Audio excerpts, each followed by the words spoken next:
প্রধান উপদেষ্টা ডক্টর মোহাম্মদ ইউনূস পুনরায় মালয়েশিয়ার প্রতি আহ্বান জানিয়েছেন যেন তারা বাংলাদেশকে আসিয়ানের সদস্যপদ লাভে সমর্থন করে। রাজধানীর রাষ্ট্রীয় অতিথিশালা যমুনায় মালয়েশিয়ার প্রধানমন্ত্রী আনোয়ার ইব্রাহিমের কন্যা ও পিপলস জাস্টিস পার্টির সহসভাপতি নুরুল ইজহা আনোয়ারের সঙ্গে এক সৌজন্য সাক্ষাতে প্রধান উপদেষ্টা এই আহ্বান জানান। প্রধান উপদেষ্টা বলেন, আমরা আসিয়ানের অংশ হতে চাই, আর এজন্য আপনাদের সমর্থন প্রয়োজন। বাংলাদেশ 2020 সালে আসিয়ান সেক্টরাল ডায়ালগ পার্টনার হিসেবে আবেদন করে।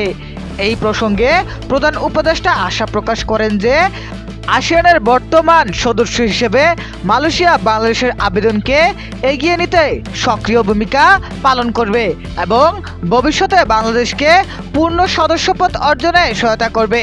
সাক্ষাতের শুরুতে নুরুল ইজহা সম্প্রতি ঢাকার মাইলস্টোন স্কুল যুদ্ধবিমান বিধ্বস্ত হয়ে প্রাণহানির ঘটনায় শোক প্রকাশ করেন। জবাবে প্রধান উপদেষ্টা বলেন, এটা আমাদের দেশের জন্য একটি ট্র্যাজিক ও দুঃখজনক ঘটনা। আমরা অনেক মানুষ হারিয়েছি। তিনি নুরুল ইজহাকে তার নতুন দায়িত্ব পালনে অভিনন্দন জানিয়ে বলেন, আপনার রাজনৈতিক দলের সহসভাপতি নির্বাচিত হওয়ায় আপনাকে অভিনন্দন। আলোচনায় প্রধান উপদেষ্টা বাংলাদেশে সম্প্রতি রাজনৈতিক পরিবর্তন ও অন্তর্বর্তীকালীন সরকারের গৃহীত সংস্কার কার্যক্রম তুলে ধরেন। তিনি বলেন, আমরা একটি সংস্কার প্রক্রিয়ার মধ্য দিয়ে যাচ্ছি।